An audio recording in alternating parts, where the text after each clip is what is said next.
Welcome to the Starting Over Podcast. I'm your host, Edward Shelton, aka Dark Logos, and this is a show where we look at the strategies, tactics, and mechanics behind the game of heroclix. Man, today's an interesting day. I got my mentor in town. You probably hear him and my mom laughing in the background because I got a good mic, and it's a pretty good day. Had a nice salsa dancing evening. So I was happy about that. Right now, I'm going to do something that is going to maybe partially last minute. Well, it won't last minute disrupt any serious players, but it will allow you to start thinking about the format at least for a couple of months. And you might be asking, what is this concept? And I know some folks will say after this, Dark Logos has gone casual. But I do believe that it's completely functional and viable to build a 300-point modern team without a resource. I'm going to let that sink in. Now, some of you are probably saying, again, like I said before, is Dark Logos has gone casual. Or you're singing because I got high song in the back of my head, in the back of your head. But realistically, I think it's beyond that. I think we're at this, not necessarily this tipping point, but I do think we're at this interaction where, in my opinion, resources aren't offering that much, and the creativity that would require a person to use most resources really isn't giving you a ton of bang for your buck. So let's sort of go into that and explain like what is the issue that we're dealing with, and why am I making the statements that I'm saying. Now, I'm under a couple of assumptions. Assumption number one is we are going to get something else. Okay, we're going to get something else that's going to take the role of resources and relics. Okay, and I'm not kidding when I say this. I think WizKids can't let that void stay there. Because if they do let that void sort of stay there, it's going to create two problems. Problem number one, diversity goes down the drain.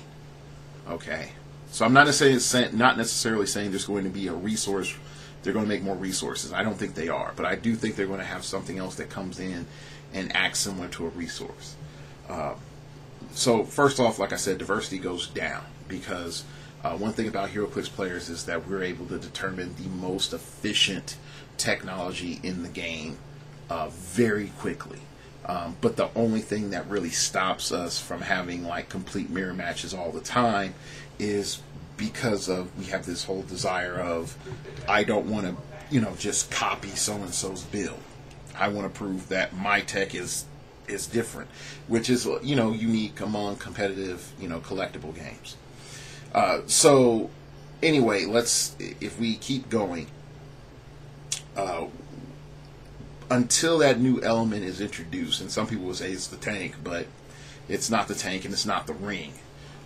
While I do believe that those elements fully implemented are going to be ridiculous, but it's not going to be the tank and it's not going to be the ring. So then the issue comes in, when we come back and we look at the resources themselves, we're not getting much capitalized off of them. So let's start off with the number one resource used right now, and we're going to look at Big Daddy Supreme Intelligence. Now, why is Supreme Intelligence used right now in the meta? There's really only two reasons why you're using Supreme Intelligence. Reason number one, or three. Reason number one, you're trying to get TK on the cheap. 12 points for TK on a support piece that's really doing nothing else but, sitting there probbing or calling in an ID card that's a great little, added point cost.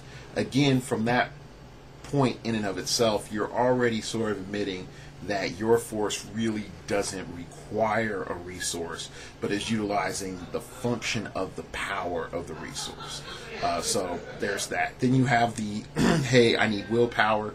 I can get willpower at the end of turn 1 before I'm forced to push. I can automatically get that going into turn 2. So you have that element as well. So that's usually like your second use of the Supreme Intelligence. And your last use is someone going for complete manifesting through you. And usually if you're going to use manifesting through you, you have some mechanic to stay alive that long while also landing hits. Now, I'm specifically saying this, landing hits, not doing damage, because it doesn't require you to do damage. It just requires you to land attacks or to hit your opponent. So anybody that's building towards that just has to have some form of survivability. Now, lasting 19 turns in a game, that's not happening. You're going to have to throw a Hadouken or something.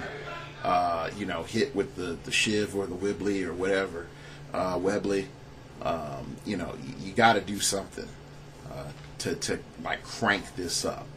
All right. So when we are looking at that limitation, all right, we can automatically see that Supreme Intelligence comes in at a low cost point, but really what's all that's being added is powers in a majority of situations. It's not stats, it's not cool effects, it's not, limiting your opponent down to 2 actions per turn.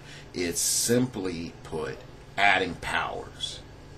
Okay, so once we start seeing that, then we can make some other decisions from a design perspective, is that if I'm able to introduce the need of not needing willpower and not needing TK, or even sidestep in my first, few turns or just in my character selection, then automatically I've eliminated the need for Supreme Intelligence. All right, just automatically eliminate the need for Supreme Intelligence. All right, so let's look at the second resource that is being used, and that one's a little bit more complicated, and that is the Justice League Teleporter. Now, the Justice League Teleporter has a good selection of cards still in play, but unfortunately, majority of the cards that would actually make it a lot more stout are gone. Okay, and the main reason I say it's like making it more stout is that you're able to double up on effects, or just certain characters were just that good. And so those are issues that we're currently seeing. But when we start looking again at the ID cards, what are the ID cards primarily giving us? They're primarily giving us an attacker. We're dealing with attacking diversification, not necessarily power diversification, even though we do see that. There are some staple cards, such as the Superman ID, which is going to give you invincibility. But without the Wonder Man ID card to pair with it, the odds of you getting that Superman invincibility is 1 in 6, and that's not that great. Unlike having Spider-Man ID card and Vixen ID card, those two give you super senses, and I do believe Vixen gives you super senses. Yes, Vixen does give you super senses. But those two combined together, you're able to have super senses stack, and you do have a Vixen in Worlds. Actually, you don't have a Vixen that's Modern Age, so you couldn't be able to use the Vixen ID card if you wanted to. So again, like I said, we're seeing elements that are great but are not overlapping or stacking. Shang-Chi, I like some Shang-Chi, but I think like Shang-Chi is an example of a unique character. You do have like Captain Marvel. You do have again the other Shazam, which was also Captain Marvel. Both of those cards give you power cosmic. Both of those cards have legal modern characters, which is great. But at the same time, yes, a 1 in 3 chance to get power cosmic, while it's really, really good, the question is are you going to land on, that 1 in 3 chance every other turn, or back-to-back turns to give you some manner of outwit protection. So those are elements that are like that automatically just come up and appear before you. Now, we do have some key cards that got some updates that makes them a little bit stronger than they were before. So one of the prime examples is Black Knight. We got a really good Black Knight that came out that can just sort of like gallop over everybody. The problem with, the ID card gives you exploit weakness, and you have a limitation in which how far Black Knight can go. Black Panther, we have a whole lot of good Black Panthers that can be called in for cheap. We have Shield level 7, which is always going to be a staple of the game.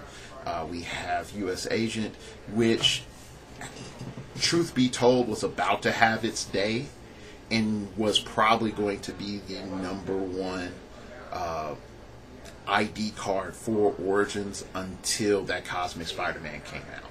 Cosmic Spider-Man created a problem, in my opinion.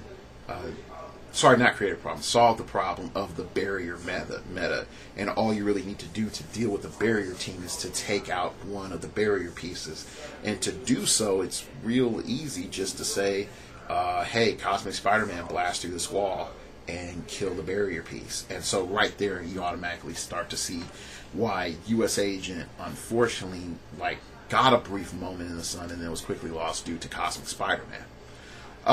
War Machine is going to get a lot more use just because of Peace Machine, and Bucky Barnes and Moon Knight have some additional characters, figures to be added into those ID cards as well. But when we, like I said, we take full inventory of what we have, we're not dealing with, that many great effects. Unfortunately, Phantom Stranger doesn't have a figure anymore. To my knowledge. Plastic Man's, that figure's crap. Dr. Fate, you're calling in a low point Dr. Fate, or if you call in a high point Dr. Fate, you have to make sure you're fully set up for that. But why are you calling in Dr. Fate over some other characters? And Dr. Fate's ID just allows you to say, your opponents can't use Perplex. The Lex Luthor ID is still very viable, but mainly you're calling in the BVS, one of the BVS Lex Luthors, whether it's the TK Perplex or the Prop Perplex one. And then Captain Cold, I don't think there's any modern Captain Colds. The Swamp Thing is not that good, and I don't think we have any modern Constantines. We look into World's Finest, of course, like I said previously, Superman is a staple. Batman, of course, will be a staple because there's tons of good Batmans to call out. Green Arrow's got downgraded. Aquaman is okay, but not that great. Batgirl is okay. Black Canary is gone. Blue Beetle doesn't have a current incarnation. Power Girl is subpar, even though she gives you good stats when you're making a close combat attack. Which, definitely going into the ring meta, Power Girl ID card might actually be a lot more useful. But right now, it really doesn't have that many uses. We're really looking at, the Atom ID card for the call-in being useful. Deadman doesn't have any, a figure anymore. Firestorm ID card for the call-in, specifically for the prize support. Firestorm is the only reason you're going to bring him in. And of course, Nightwing has Tony Zuko. And that's why the main reason you're going to use him. Wonder Woman, fortunately, has a good diversity of figures, but you have to figure out how you are utilizing charge in your gameplay, and that's a key element. Red Tornado, that one's okay. We can have some interesting things going on with that ID card. And again, if you want to play that 1 in 6 chance of getting TK because we don't have a modern figure Quasar, for TK, or just burn for Alpha Strike TK, then that's fine. That's completely fine. But just be mindful that's what you're using it for. That you're going to be playing a game where once you're on top of your opponent, that's it. So when we look at the ID cards, we have to ask ourselves, if it's a power situation, what is it that we're trying to get off? And then not only that, if we take another step further when we're looking at our ID card situation, is that I can just play the ID cards and not play the teleporter. they can be an independent mechanic, away from the teleporter. And because of that, it takes away a lot of the shine that would be on these figures. And so when we come back from a resource perspective, we ask ourselves, do we really need the teleporter? And the answer is no, we don't. We can play the ID cards independent. If the ID cards could only be played with the teleporter, then yes, I would say there's only, one resource in the meta right now that we need to focus on, and that would be the teleporter. But for the fact that these cards can be called out independent of that, then I really gotta say we have to reevaluate some things about how we're looking at resources. Now, let's move on to the Punisher van. And I know some people would say, like, why waste our time with the Punisher van? And I'm like, let's be thorough and let's really look at it. And the main thing I feel with the Punisher van is that we have to be honest on a couple of things. Number one, the Punisher van is hard. It just is. Thing number two is that utilizing the Punisher van in sneaky ways is even harder. And then number three is spending time to develop the Punisher van it's a labor of love. And when the Punisher van came out, I worked and worked and worked and worked and worked to try to make this thing viable. And everything that I came back to utilizing the Punisher van was not for the resource itself. It was for pretty much just playing the van. And that is one of the main problems with the Punisher van. So we look at the Punisher van. It comes in at 100 points or 75 points. Both values are good. I'm not going to argue against either value on the Punisher van. I'm just put that right there. A Morlock Proteus combo with the Punisher van is really nice. The only problem that I would come back and say with the Punisher van, from my personal perspective, is that the fact that it doesn't ignore elevated automatically creates a problem for mobility. But other than that, it's a good hardy shell to put characters in. Definitely at 100 points, I feel. When you go into the 125 with that full 15 clicks, I really don't feel you need that. 100 points is about where you more than want to spend for a nice hardy shell. And so that's how I look at it. Okay, let's go ahead and start looking at some of the more key elements that are attached to the weapons dial. Not necessarily the weapons dial itself, because you can start to see that really if you're going to go into a high salvo situation where you want to use the majority of these tools, then you're going to have to use the higher point weapon dial. That's just it. So first off, we can look at Smoke Bomb. Pretty much opposing characters can only KO this object by using an object attack. Give a friendly character in the square holding in the square or holding this object a power action to equip it. If that character is named Punisher, this is a free action, and then it gives you to equip, place standard character, place this on a standard character's card, blah blah blah blah blah, all that other stuff. Then they can use the effect. But anyway, it's indicated as a single use. But anyway, the effect, you can use Smoke Cloud. When it does, Smoke Cloud markers remain until your next turn, even if this effect is lost single use. So there you go. So that's not bad. But for your Smoke Bomb, you're paying, just 1 point. So that's great. Flash Bomb, I like this one just a bit. You can use it capacitated with a lock range value of 5, targeting a single opposing character. When it does and hits each character adjacent to that target, give each character adjacent to that target an action token. It's unfortunately a single use in 3 points. Molotov cocktail is great too. Like you're doing energy explosion. But let's sort of roll into some of the more useful ones. So semi-automatic. Effect can be given a ranged combat action to make a ranged combat attack. Lock values of 6 range, 3 damage, 2 targets. Targeted characters must be adjacent to another character. So you're able to just like hit multiple characters.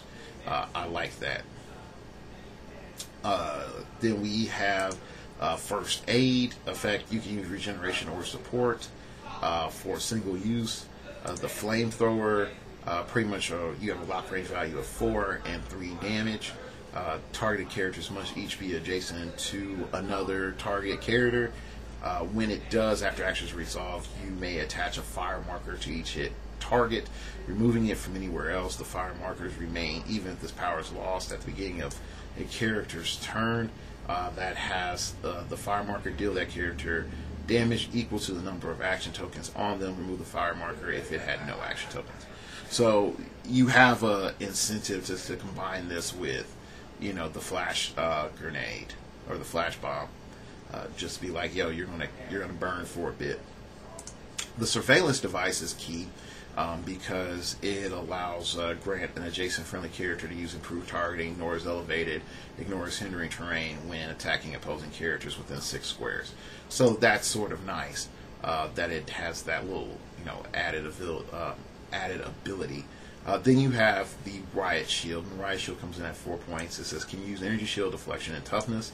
If the equipped character is dealt 3 or more damage by an opponent's attack, KO this object. So automatically, once you dealt 3 damage, you're done. But other than that, the riot shield has the ability to last the longest. Of course, there's the rocket launcher and the RPG, but you know everybody sort of knows what those do. So when we start looking at a majority of these better weapons, they're single use, and the problem with them being single use is that you need to know specifically which scenarios that you are setting up for with those characters, and if you fail in that scenario, you've lost, or you've lost a huge amount of tempo, and that's bad. That's really, really bad. And so you create this new problem, and the problem goes like this. If you are successful or convert on 35 to 45% of your entries with the Punisher van, and you're using it as a resource, then you've automatically have put yourself in a position that you're not able to regain advantages that you had previously. So you could say, Dark Logos, hey man, that's the same thing with the ID card, plus your opponent scores points. Why are you so hard on the Punisher van? The main thing with the ID card is, regardless of how successful the call-in is, the power effect is in play. As long as you meet the requirements of the power effect of the card. I can miss all my attacks and still have invincibility next to Superman. As long as I'm next to Superman.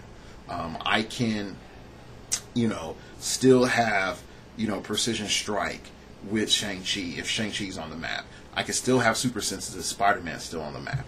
I can still have shape changes, Venom is on the map, or Martian Manhunter.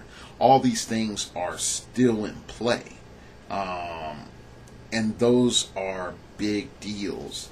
And because those elements are still in play, I can say that they have an added value. And again, I don't have to pay for a van plus a resource dial on top of everything else, and that is a big deal. That's a big deal. So taking some steps back, what are we seeing? What are we seeing? We're seeing a world in which resources are not really giving us anything that's substantial. What resources are doing is they're creating the ability to use powers to sort of patch up things that were missing, or getting limited one-time effects. Okay, now things that should be mutually exclusive to resources that are great are not really mutually exclusive to resources alone. If I need TK, I don't necessarily have to play supreme intelligence. I have tons of other characters that I can, go and play use TK with. If I need to use stealth and willpower, I can pick a character that has stealth and willpower.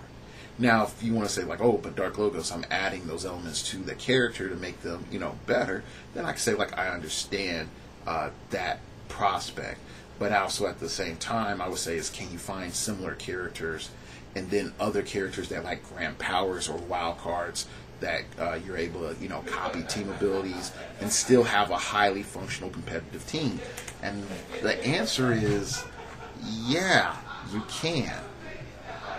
Now, the other problem I think that also comes in is this, and this is a like really strong problem, is we are now in a position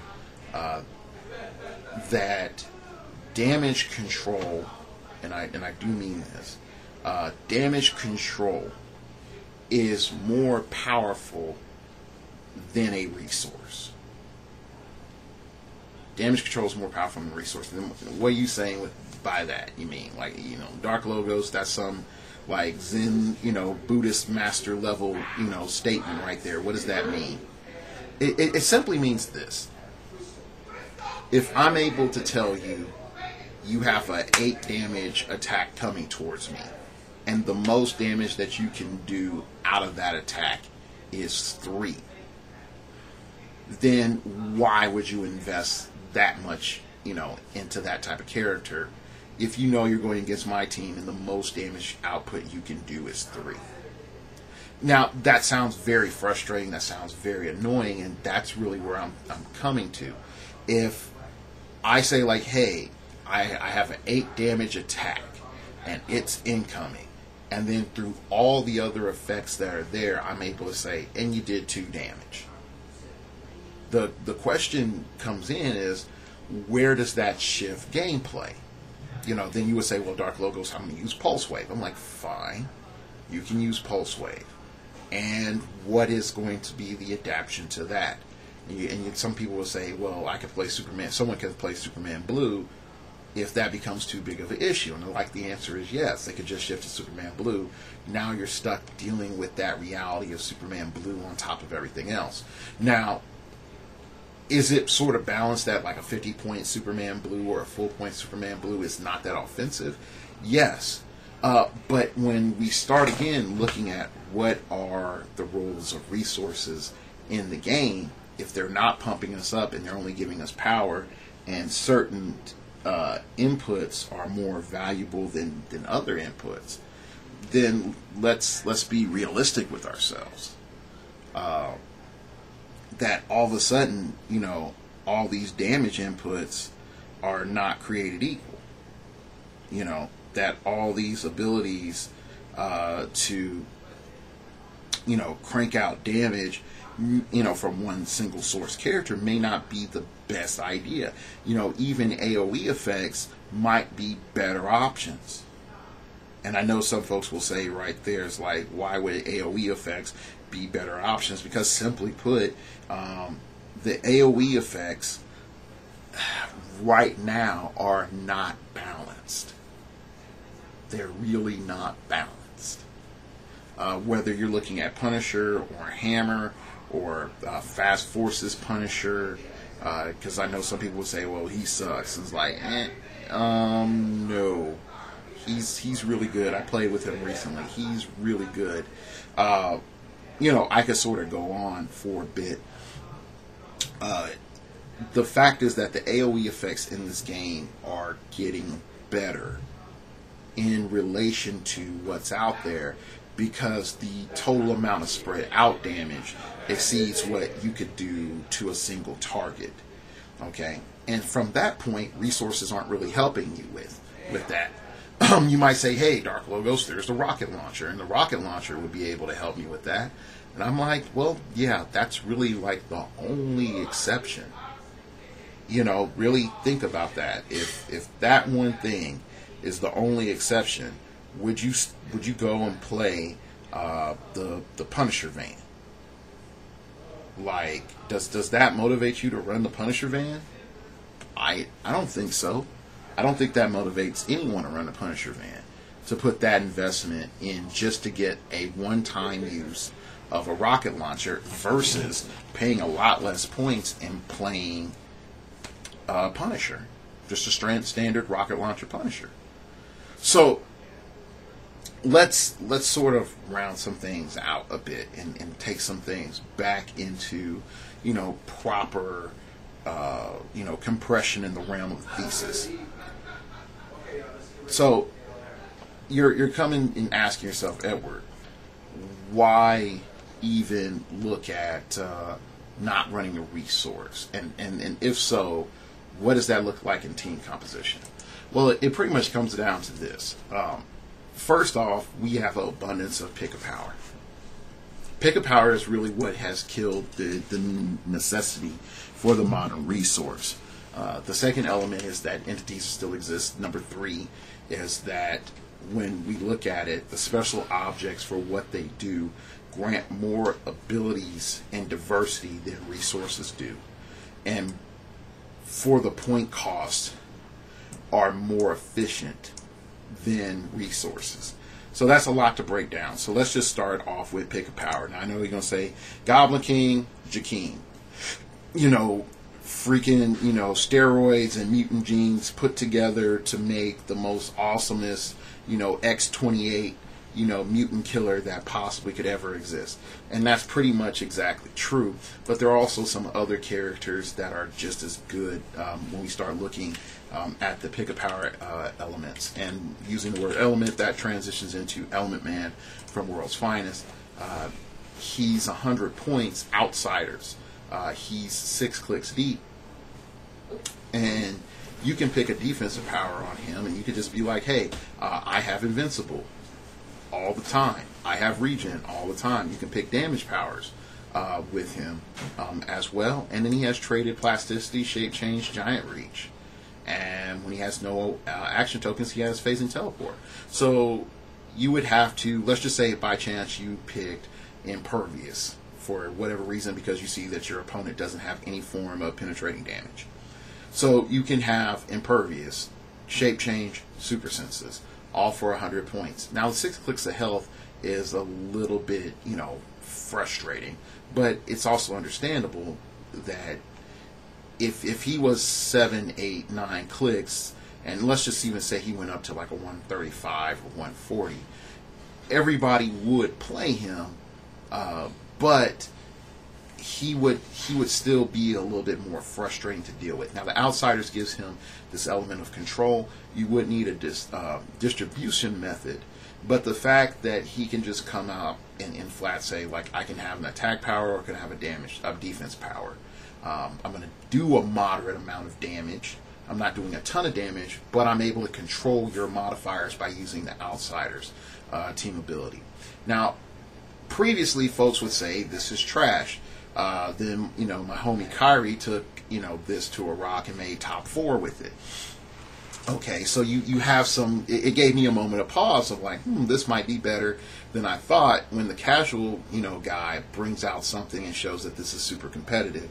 The next element that I look with Element Man is you're able to abandon the concept of needing a dedicated TK, because Element Man can be a TKer and then shift from the role of being a TKer into being an active member of your attack force. And that's something that I really, really, really like when it comes to Element Man, and I hate about the standard practices of TK, is that usually a TKer is pointless after turn 2 in many situations. Many situations. If you look at how a lot of people play, the TKer is forgot and is in the back because it's a low point, easy to kill liability that when the clock is low, your opponent is going to go snipe the TKer and then run, because now your mobility is gone, but you haven't been utilizing the mobility of the TKer for a majority of the game. Yes, I understand you're paying quadruple than what you would for Mercury and double what you would for Jean Grey, but when we're looking at this, you're doing more with this character than you are with Jean Grey. You can even say, hey, Dark Logos, what other pick of powers are there? Well, I'm glad you asked. There is a Green Lantern, price support Green Lantern, which my homie again Kyrie played, which is the number D16-005. It says, will in ever-expanding galaxy, Green Lantern can use willpower, replace Green Lantern's range value with 6 plus his current click number. Then you have in touch with the green light. At the beginning of your turn, choose a dark green or light green standard power. Green Lantern can use that power until your next turn. Well, that gives him energy shield deflection, combat reflexes, enhancement, exploit weakness, charge, or earthbound. Now for all those, and he's a Green Lantern team ability, so you're able to combo all those things to be very useful. Because if you're dealing with, a figure that has enhancement but also is a ranged combat attacker, like my Double Mint twins, the Furnace twins, all of a sudden you're able to compound with them and, sort of sidestep, take your shot, get the enhancement off of them, and then, you can enhance them back, the following turn. So those are some elements that I think is just, really, really important to look at. When we also start looking at other characters, not necessarily like pick a power, but give a power, one character that I think that we can look at is from Avengers Defenders War, the Chase, what's her name? Rachel Cole Alvarez, I think, is I brought the Armory Frank little trait, which allows her to give out Blaze Claw's Fangs, Energy Explosion, Penetrating Psychic Blast, Precision Strike, or Range Combat Expert. And she can get one and then the other person gets the other. Now, I know some people will say, hey, Edward, yo man, I like your analysis, I like what you're thinking, but her cost value is super high. Why would I use her at all? Why would I, pick her and go out there and build my team around her? And I would say it's like, you don't necessarily start by building the team around her. What I would say is you would come back and you would have the team expand to include her. All right. And you would preferably want to start with somebody that either, already has, pulse wave or already has like a decent attack and range value, so that you would be able to best utilize her. Yes, a flyer would be more convenient when adding on to the analysis of that. I completely concur. But, you may not be in that luxury position. The fact that you're able to give a character Precision Strike, and if it already has Battle Fury, there's nothing that your opponent can do to evade attacks. Just right there. You just have to hit, so it becomes a stat issue, not necessarily a rollout issue.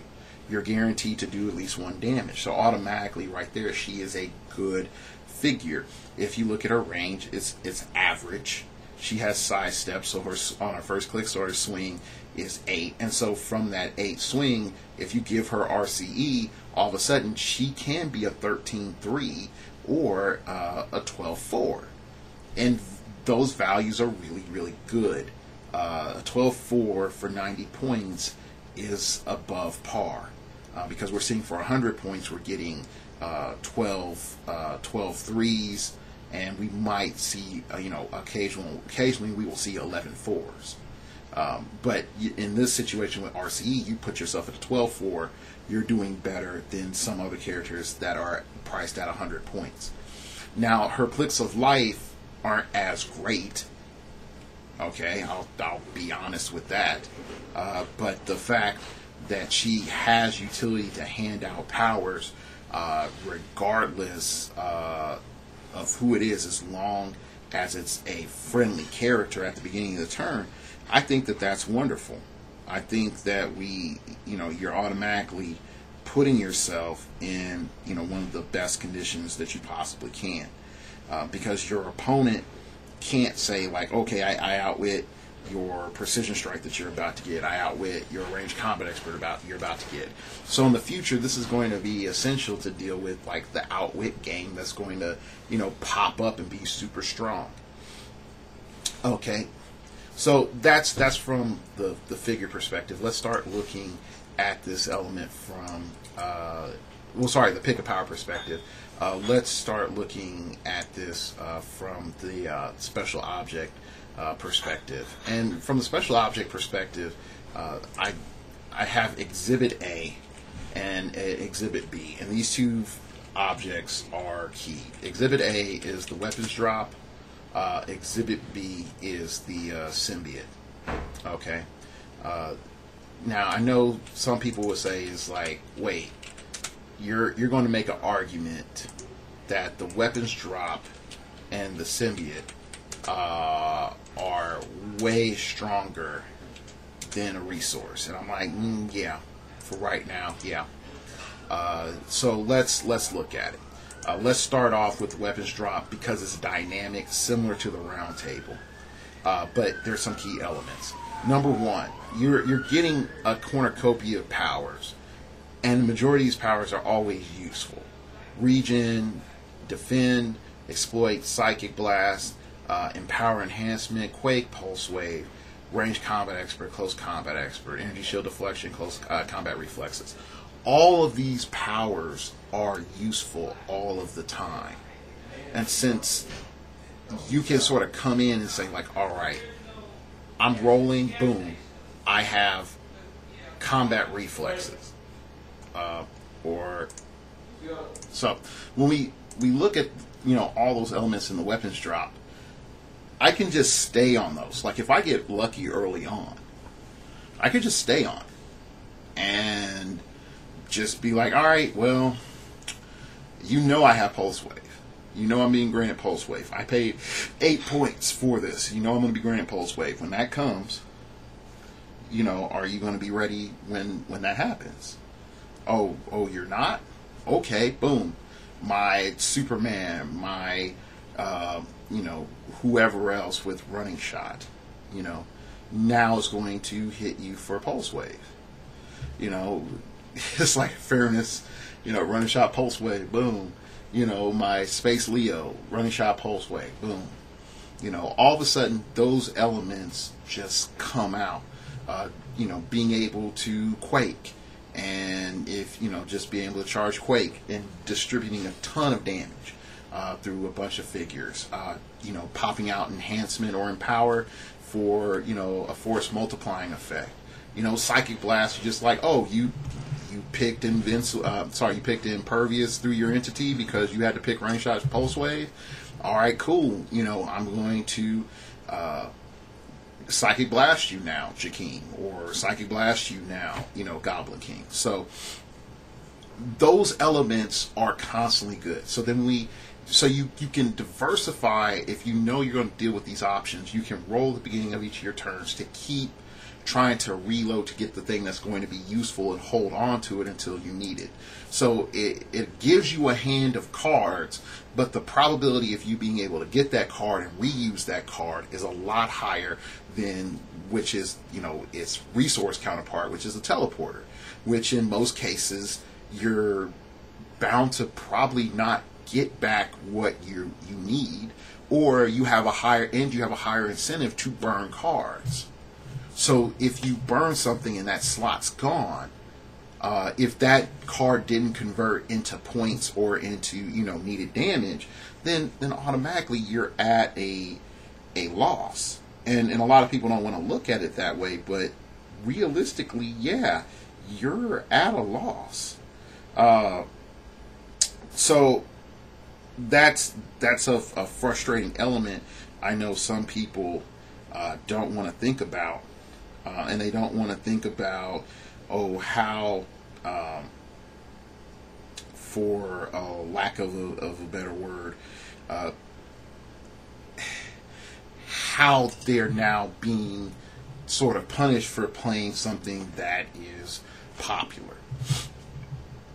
Yeah, that's the best way of just being punished for playing something that's popular. Because when it comes to stability, for less points invested, you're able to get more consistency out of the weapons drop than the round table. Now, you could just decide, the teleporter. So you could just decide to say, like, oh, I'm never going to drop cards and I'm just going to constantly use these powers. Then at that point, that's 35 points of a lot of inflatedness. Just is. So, going on, let's look at the symbiote. The symbiote is a huge problem for a lot of people. Number one, it gives plasticity. Number two, it gives shape change. You're able to automatically break away, and it gives the equipped character a free action. And you can roll a d6 and possibly get a bump. And if you roll a 1, you lose it. And you can't re-equip it again this game. But that's pretty much the effect of when you would lose any equipped item or special object, you can't re-equip it to that same character.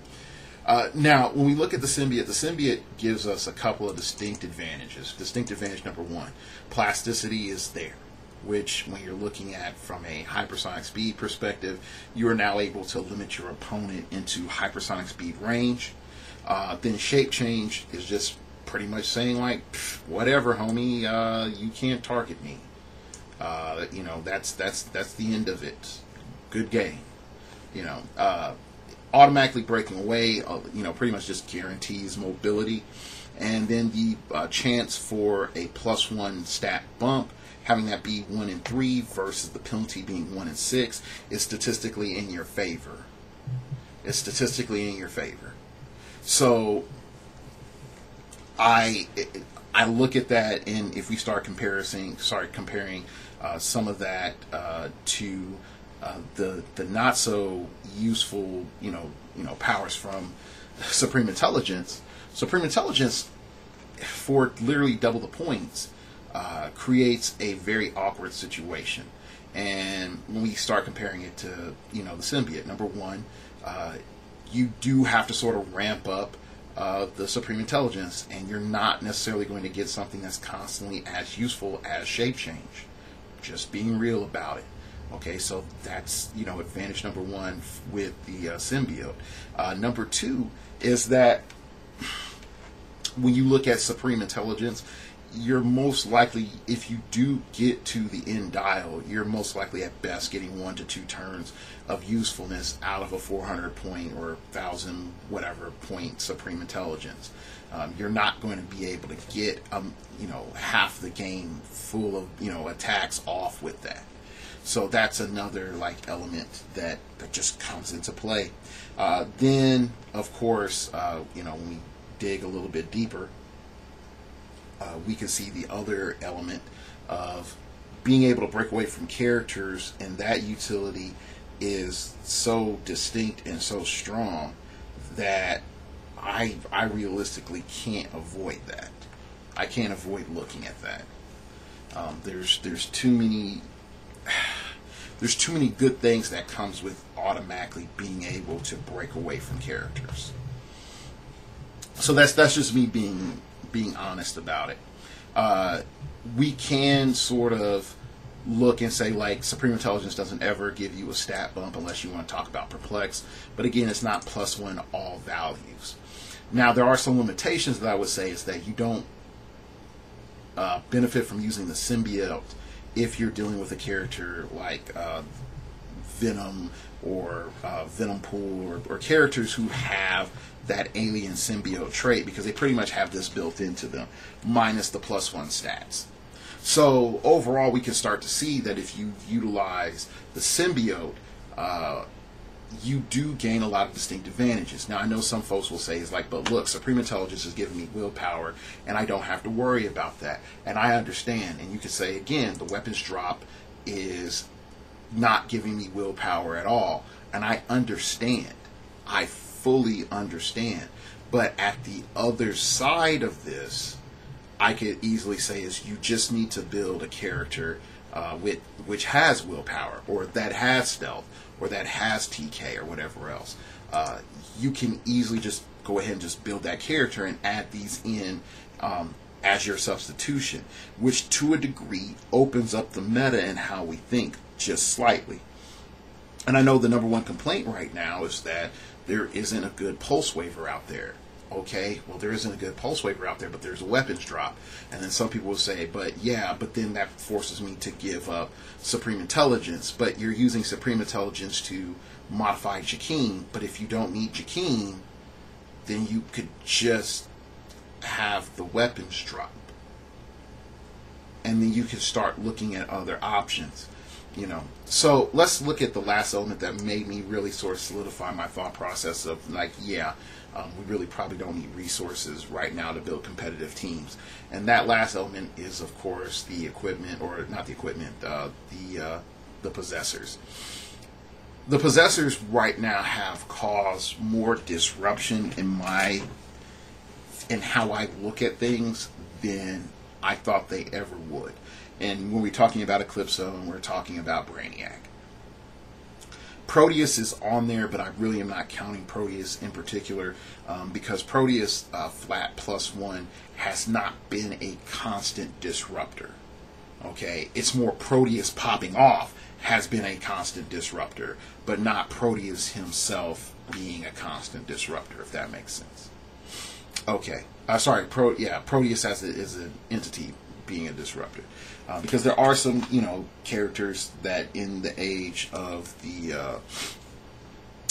Pandora's box, would just say hey, you live long, plus I had the sloth relic on top of you, so if I take too many clicks, I can start using the sloth relic to counteract the Proteus clicks. And I get that. I straight get that. But we don't have that luxury anymore, so now if you're going to get past Proteus damage, you're pretty much going to have to be, targeted by support. So that changes things a lot. But when we start looking at some of the compound problems that show up by, looking at the entities in terms of playing against them, like number one, they're all starting off giving you what I would call the new baseline of stats. The new baseline of stats. Okay, now I know some folks say oh gosh, he's inventing stuff here. But if you look at the baseline for both Eclipso and Brainiac, you can see it's look, 8 range, so you're guaranteed to get a +1 range from Brainiac. You have a 10 movement, which is pretty much above average. The 11 attack, which is our new baseline. So if you have a 10, you're going to be up to 11. You have an 18 defense, which is our new baseline for a standardized, acceptable, meta level defense. So if you're a 17, you're bumped up to an 18, and 4 damage, which if you have a 3 damage, you're bumped up to a 4 damage. Okay. Then we look at Brainiac, and then we have a 9 movement, which is just 1 less, but we also have it paired with Sidestep, so we can pick Sidestep for whatever reason. We have Psychic Blast instead of Precision Strike, but we have an 11 attack. Then we have an 18 defense, and we have a 4 damage without Wit. Both entities give us Impervious up front. Eclipso gives us 3 clicks of Impervious. Brainiac gives us 2 clicks of Impervious. Brainiac gives you Pulse Wave mid-dial. Eclipso mid-dial gives you Psychic Blast, okay, and access to Running Shot. Both are powers in which they really benefit off of greatly. I mean, most characters benefit off of greatly. Definitely characters that are either vampire dials or characters that are able to use the multiple dial mechanic, the multiple point mechanic. They could just come in starting off on Pulse Wave, starting off on World Working Like Clockwork, starting off on Outwit Prop, whatever.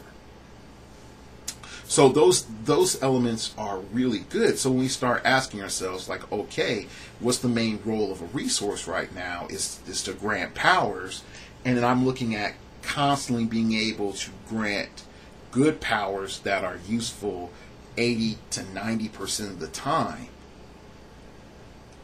I'm going to, look at an entity, and I'll be honest, an entity right now has more consistent advantage than a teleporter, outside of calling characters in.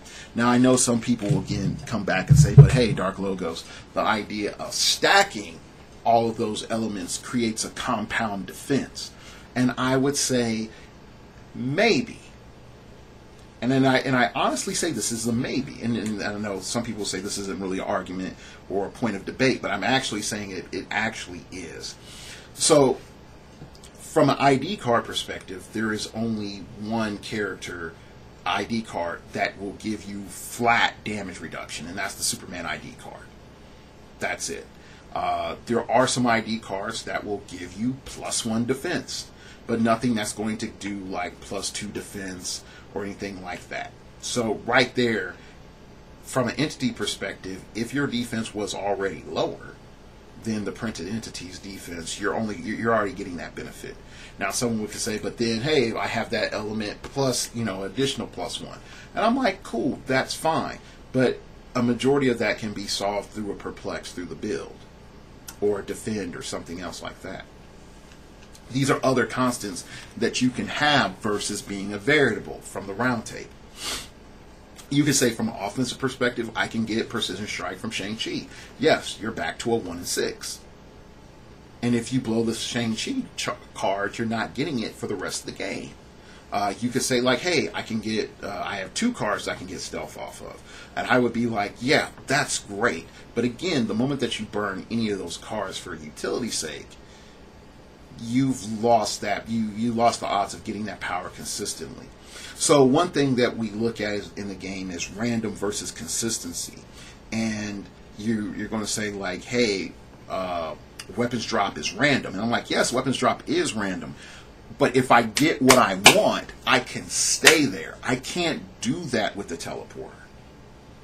I want to make that completely clear. I can't do that with the teleporter. You could say, well, look, Supreme Intelligence, I have consistency because I can stay on that power set. And I'm like, and if you move beyond that power set, the realm of uncertainty is really huge unless your goal is to get to the end dial. And let's just say, again, like your goal was to have TK and sidestep or one of those powers. Great. You've paid 12 points to add sidestep to your character. You paid 12 points to add TK to your character. You've paid 12 points to add willpower to your character.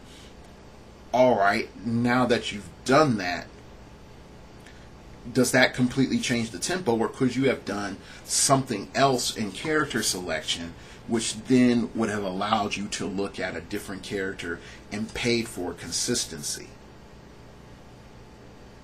Okay, and maybe rephrasing that, paying for consistency and better results. So those are some elements right now that I don't think is going to disrupt anybody's Worlds team. I really don't.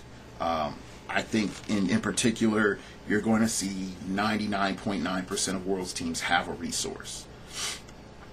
I'm just going to be honest about that.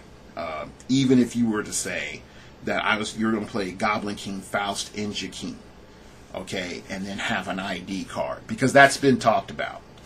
No one's going to do that. No one's going to do that, because the risk to Jakeem not having willpower and him being forced into a melee engage in which he steals energy, no one's going to like that.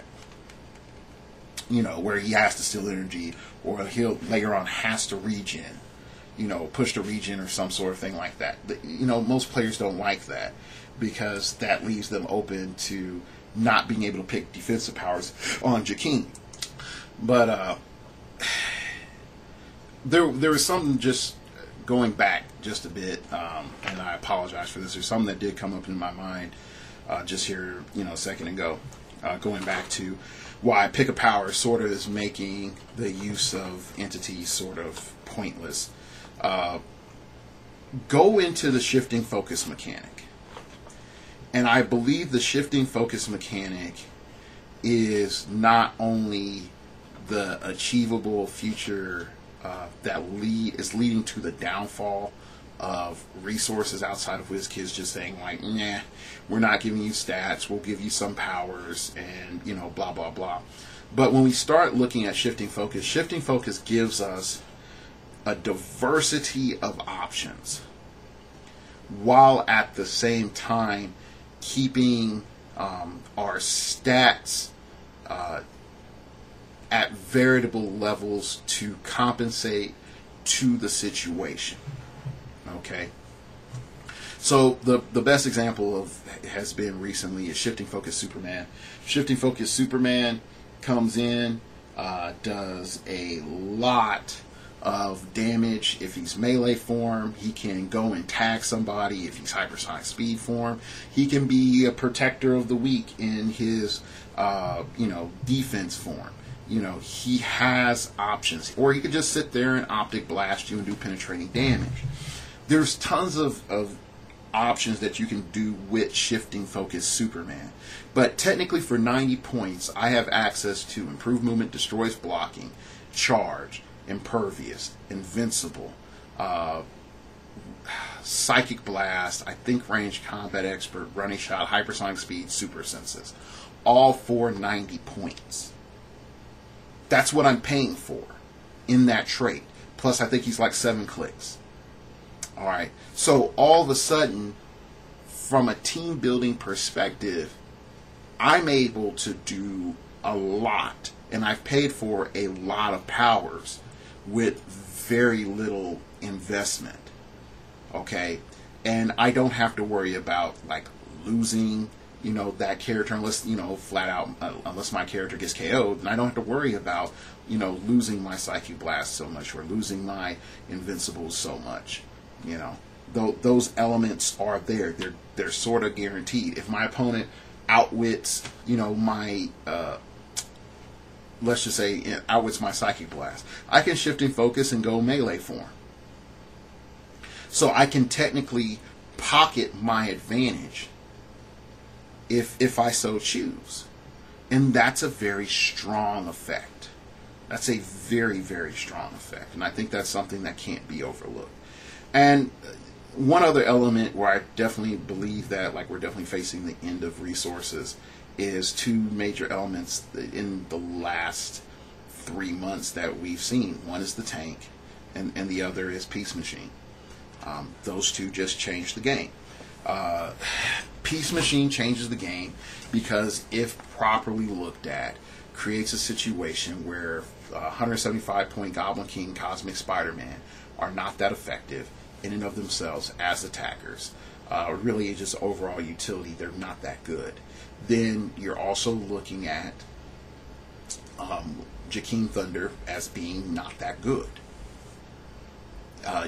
You're paying for 4 damage and only being able to at most deal 3. And in a lot of situations it's a very tough reality to deal with. And then you're talking about characters that are half of your team, and you making that decision to then pack in more stuff on top of that character, doubling and even tripling down on that character, and then sort of telling your opponent, I don't care, I'm going to keep emphasizing on this character, whereas the person who brought in, Peace Machine can easily just say, hey, look, I don't care if you double, triple, quadruple down on this one character. I am still going to, come here and limit what you can do. You then force a meta into a charge flurry meta. And from an ID card perspective, there aren't a lot of charge flurry characters. And there's no one that comes out there and grants flurry. So then for Jakeem's perspective, Jakeem has to run Eclipso because now he's going to be in melee, so he has to have some form of damage reduction. So he has to pick Impervious because from his pick of power, he's picking Charge and Flurry. Alright, so you have Charge Flurry so that you can deal 6 damage, and wipe Peace Machine, off the map. Then you have Charge Flurry with Goblin King, and Goblin King coming in at 175 is not as safe as Jakeem coming in because he has 1 click less, but he does have some things built into him to make him a lot more survivable. And there are some entity options that you could utilize to make Goblin King really strong, such as using Brainiac. But that's something for another podcast. And he comes in and he, charge flurries or whatever. He already has impervious from damage reduction, so he can afford to pick like, other things. But then when you start looking at what can Goblin King do and what can Jakeem do to compensate for the fact that Peace Machine is limiting their damage, and it's like nothing. The only thing they can do is go and kill Peace Machine. And if they're going, they could try to go shoot Peace Machine, but if they do, they're only doing 3 damage to Peace Machine. And in the meanwhile, Peace Machine is able to, use Outwit against Jakeem, not against Goblin King. You're able to, or outwit the rest of the supporting cast. You can go and force blast some of the supporting cast against the wall, or force blast them to, get closer to, your friendlies, or make a, character that just moved up, 3 squares or 4 or 5 squares. You probably negated that if you rolled a 6 off of your force blast. Those elements are real. You can use it from 3 squares away. That's a thing. But also when we start looking at the Pym Pocket Tank, and I'm looking here at my Hank Pym box set that's beat all the heck up, realistically, dropping the tank onto a character and then placing them, or onto a group of characters, it creates a problem from a formation perspective, mainly because if the tank disrupts the concept of formation, but yet at this point in time there are some formations that can make dealing with the tank a lot tougher, and that's a key element. But anyway, I digress. But like I said, when we look at just that overall format, that just the fact that Peace Machine exists all of a sudden creates a situation where you want to have a diversity of characters attacking, or at least applying control mechanics. So like Shifting Focus Superman combo with Mitzelplick is a great thing. Even if you want to say like Shifting Focus Deadpool and Shifting Focus Superman and a Peace Machine, both of those characters aren't hurt at all, if not greatly, by Peace Machine's effects. And having multiple attackers that are stout makes it so that your opponent has to at least put in 3 attacks to kill either of them. And in the case of Deadpool, that might not be enough. Definitely if you have Prime Deadpool out there. So that automatically just pops in, and you can combine entities and this, that, and the other, and you will get a lot more bang for your buck utilizing those elements than you would investing into a full round table. Because again, full teleporter, because again, who are you going to call in, at those lower point values that's also going to give you a return while Peace Machine is on the field. So there's all these elements that are going on, and I really hate the fact that we only have a week to work with What If before Origins. And I think, unfortunately, this year in particular, Origins is going to give us even more so than last year, a false sense of where the game is at. A complete false sense of where the game is at. Because Peace Machine is difficult. Cosmic Spider-Man as a solution is easy. Goblin King as a solution is easy. And I'm not talking smack on anybody playing Goblin King or Cosmic Spider-Man. Trust me, I'm the last guy to do that. Okay? But when we're being realistic and we are being honest about what's there in the forefront, the easiest thing for people to pick up is going to be Goblin King. The easiest thing for people to pick up out of What If is going to be Cosmic Spider-Man. You need time to tech out Peace Machine, because you have to measure damage output, how you're doing your damage, what are your attackers, why are they your attackers, what gives you the most advantage of them being your attacker. How much health do you measure? Health versus damage output versus attack versus being able to negate the powers of Jakeem to get a dedicated 1 to 2 shots off. Like, there's a lot of stuff that you have to figure out. And I'm not saying like, oh, you know, Jakeem sucks and Goblin King sucks like a Hoover vacuum. No, they don't. They are top tier S-class meta. But I do believe as well that right up there in that S-class, you could put Peace Machine in there. But I think the problem is that building and constructing a team as its whole that disrupts what one singular figure can do, I don't think most people will consider that valuable. So anyway, that's just where I'm at. I thought I wasn't going to be able to do a show before Origins, but I guess I was able to just crank one out. Yeah, I'm going to try to record from Origins, and I'm going to try to get you all that beautiful heroclix footage. Brother's running a little low on funds, so I probably not be able to do as much as I want, but I should be able to do some cool stuff while I'm out there. Anyway, you can follow me on Twitter at StartOverPod, and it came from outer space and told me, man, you got to watch your YouTube comments a little bit more.